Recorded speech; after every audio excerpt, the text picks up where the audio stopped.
الرحمن الرحیم۔ امام حسین علیہ السلام کون ہیں، اس سلسلے میں گفتگو چل رہی ہے۔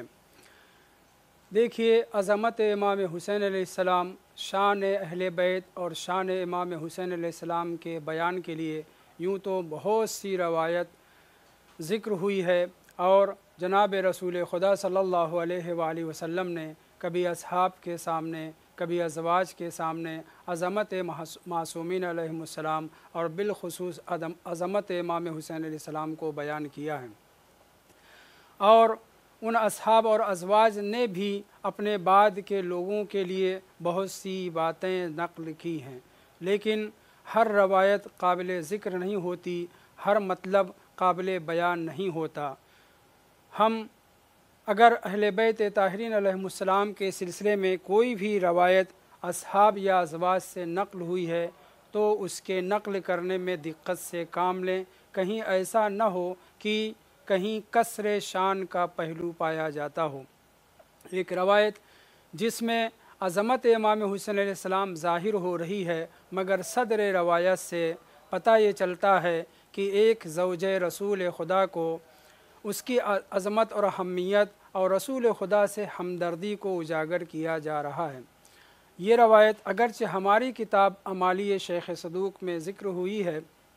مگر سلسلہ سند خراب ہے، حتیٰ کہ ایک شخص ایسا بھی اس روایت کے سند میں ذکر ہوا ہے جس کے نام کے اوپر بھی اختلاف پایا جاتا ہے۔ علماء رجال و انساب نے اس کے نام کی بھی تحقیق مکمل نہیں کی ہے۔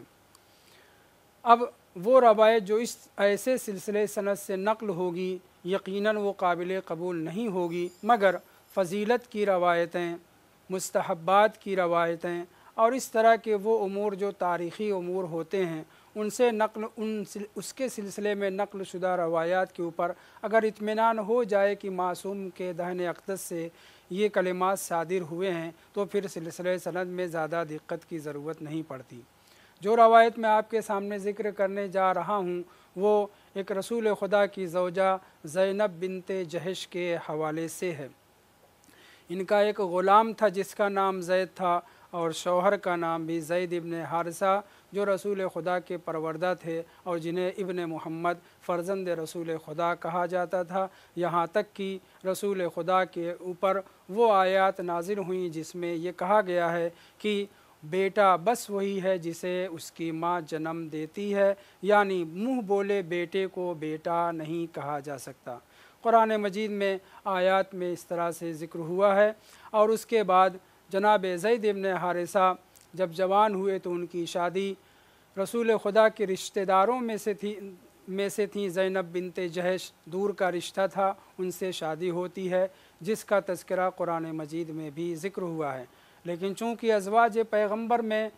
جناب زینب بنت جہش شامل تھیں، اس لیے اللہ نے ہمارے نبی کو جب وہ فہرست، وہ لسٹ بھیجی کہ جس میں جناب زینب بنت جہش کا تذکرہ تھا، تو اس وقت رسول اسلام نے بقیہ ازواج کے تو نام لیے، جناب زینب بنت جہش کا نام نہیں لیا، کیونکہ اس وقت آپ زید ابن حارثہ کی زوجیت میں تھیں۔ بہرحال ان کے ساتھ تعلقات اچھے نہ رہے، جس کی وجہ سے طلاق ہو گئی، اور اس کے بعد کچھ دنوں کے بعد جناب زینب بنت جہش جناب رسول خدا کی زوجیت میں آئیں، جس کا بھی تذکرہ قرآن مجید میں ہے۔ زینب بنت جہش کا یہ غلام جس کا نام زید بیان کیا گیا ہے، وہ نقل کرتا ہے کہ مجھ سے خود زینب بنت جہش نے یہ بیان کیا ہے کہ ایک روز رسول خدا صلی اللہ علیہ وآلہ وسلم میرے حجرے میں تشریف فرما تھے اور آپ سو چکے تھے۔ اس وقت پیغمبر اسلام کے حجرے پر میں بیٹھی ہوئی تھی کہ کوئی نہ آئے تاکہ پیغمبر کے آرام میں خلل نہ پڑے، مگر امام حسین علیہ السلام جو چھوٹے تھے آ گئے اور میں انہیں سنبھال نہیں سکی، پکڑ نہیں سکی، اور وہ رسول خدا کے پاس پہنچ گئے۔ یہاں تک تو کوئی مسئلہ نہیں ہے، اس طرح کی بعض روایتیں اور بھی خواتین سے اور بھی ازواج نبی سے نقل ہوئی ہیں، لیکن زینب بنت جہش جو اس کے بعد نقل کرتی ہیں وہ شان رسالت کے بھی خلاف ہے اور شان امامت کے بھی خلاف ہے۔ وہ کہتی ہیں کہ امام حسین علیہ السلام نے پیغمبر اکرم صلی اللہ علیہ وآلہ وسلم کے جسم اقدس کے اوپر بول کر دیا، اور پیغمبر نے اس کو دھلا بھی نہیں اور آپ اسی طریقے سے وضو کر کے نماز پڑھانے کے لیے چلے گئے۔ شان رسالت کے بھی خلاف ہے، کیونکہ اگر لباس بظاہر نجس ہو جائے، ورنہ اہل بیت کے سلسلے میں ہم شیعہ امامیہ اس بات کے قائل ہیں کہ ان کے جسم میں اقدس سے جدا ہونے والی کوئی بھی چیز نجس نہیں ہے۔ بہرحال آداب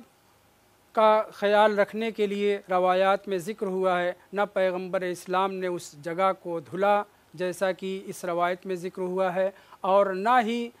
اس سے یہ پتہ چلتا ہے کہ زوجہ رسول خدا جناب امام حسین علیہ السلام کو ایک عادی بیٹا ظاہر کرنا چاہ رہی ہیں، وہ یہ ظاہراً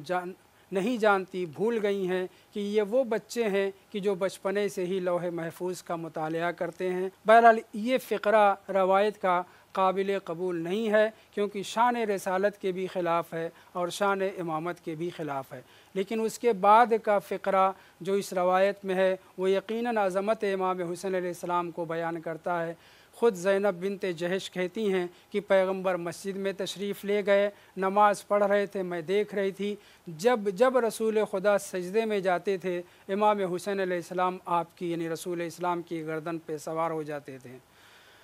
سجدے سے سر اٹھانا چاہ رہے ہیں۔ جتنی دیر تک امام حسین علیہ السلام رسول اسلام کی گردن پہ سوار رہتے تھے، پیغمبر اسلام ذکر سجدہ کو طول دیتے رہتے تھے، اور پھر جب امام حسین علیہ السلام از خود آپ کی گردن سے اتر جاتے تھے، تب رسول خدا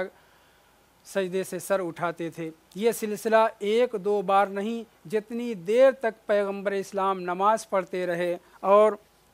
امام حسین علیہ السلام جتنی مرتبہ پیغمبر سجدے میں گئے، اتنی مرتبہ امام حسین علیہ السلام ان کی گردن کے اوپر سوار ہوئے، کہ آخری سجدے میں پیغمبر اسلام نے رونا شروع کیا، اور جب نماز سے فارغ ہوئے تو زینب بنت جہش نے سوال کر لیا کہ اے اللہ کے رسول، رونے کا کیا سبب تھا؟ تو اس وقت جناب زینب بنت جہش نے کہا کہ آخری سجدے میں تھا کہ جبرائیل میرے اوپر نازل ہوئے اور آ کر کے کہنے لگے فَأَذَّانِي فِي ابْنِي هَذَا، جناب جبرائیل نے مجھے میرے اس لال کے سوگ میں تعزیت پیش کی اور یہ مجھ سے بیان کیا کہ اے رسول خدا، آپ کے اس لال کو جس کی محبت میں آپ سجدے کو طول دے رہے ہیں، ایک دن ایسا بھی آئے گا کہ آپ کی امت اسے بہت ہی بے دردی کے ساتھ شہید کر دے گی، اس لیے میں گریہ کر رہا تھا۔ پیغمبر اسلام نماز میں رو رہے تھے، سجدہ آخر میں رو رہے تھے، یعنی امام حسین علیہ السلام کے مصائب میں کہیں پہ بھی گریہ کیا جا سکتا ہے، واجب نماز ہو یا کوئی دوسری عبادت۔ وصلی اللہ علی محمد وآلہ الطیبین الطاہرین، اللہم صلی علی محمد۔